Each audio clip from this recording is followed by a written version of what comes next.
Welcome back to the What to Expect 2020 training series, Making the Death Certificate Process Easier, Training for Coroners, Part 2. We will start off with going over the Rejection tab. The state or local registrar may reject a record back to the certifier. A rejection for cause of death does not mean that the statement is wrong from a clinical standpoint, but may lack information for statistical purposes. The certifier should receive an email notifying them of the rejection, which explains the reason for the rejection. The record will show up in the Coroner Reject/Reassign work queue. The Reject tab in the record should indicate the reason for the rejection. Rejections will clear all signatures, and when corrected, the record will need to be re-signed. As seen on the left-hand side, you can see the short comment box. You will only be able to enter 1 to 2 sentences worth of information if you are rejecting the record. If you need to enter further information, please add a note into the record, which I will show you how to do on the next screen. There are 2 places where you can create a note within a record. You can click on the actions at the top and select Show Notes, or you can right-click the bottom blue bar and click Show Notes. You will then receive a window for you to create the note. Simply click the New button and your note will appear. Please keep your note professional. Remember that anyone who has access to this record can read your notes.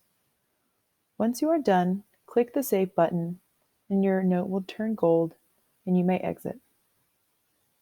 Once you have exited out of the record and gone back into it, you will see the icon below on the blue bar that says Note Present.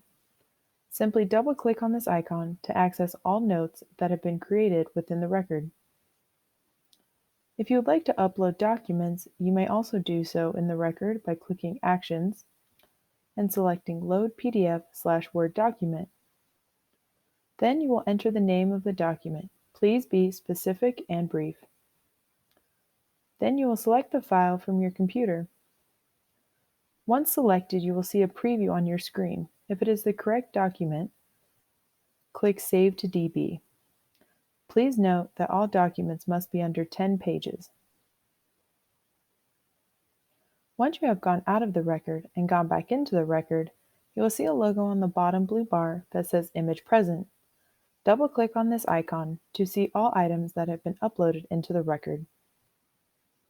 Once you have completed your portion of the record and saved the record, you will have now received an exception window. The system is simply checking for errors that require your attention. Your first option is to query and verify a field. This is you checking the field to make sure the information is correct and has been verified. Select this option and the field will turn yellow. You may also overwrite a field. This is simply allowing you to move on to the next field that requires you to check it. If you select this option, the field will turn teal. If you have an error and you can only rekey, it means that the field has information that is mandatory. So please click the rekey and the system will take you back to the field to make the necessary changes. Then click Save and the exception window will start over. If you exit out of the rekey without fixing the error, the field will turn green and you will be unable to continue. Lastly, please do not use the skip under any circumstances. If you need to move through the record and the exceptions, please query or override the fields. As discussed in the previous screen, each color code will determine whether you used an override, a query, or a skip. Now I will go over the soft versus hard saves. If you have to leave the record in the middle of entering it, you may do a soft save.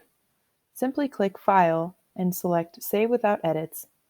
This will not trigger the exception window and leave your work as it is, so you may return to it later. The hard save will trigger the whole record to be reviewed for errors and will update the status for which you can move to the next queue. Simply use a hard save, which is clicking the floppy disk on the top right-hand corner when you are ready to submit your work. Legal timelines. The law specifically states that all death records must be completed within 72 hours from death or discovery. We understand this is a difficult deadline to coordinate among all contributors, including certifiers, funeral homes, and registrars. The funeral home is required to start the record within 24 hours of death or discovery and assign the certifier at that time. The certifier has 24 hours to complete and sign the record once assigned. If the record is rejected, the certifier has an additional 24 hours to correct the record.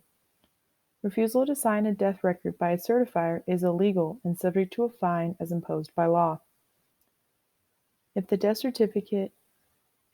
was attended by a physician who will not be available within 48 hours after death, the certificate must be presented to the chief medical officer of the institution or an associate physician.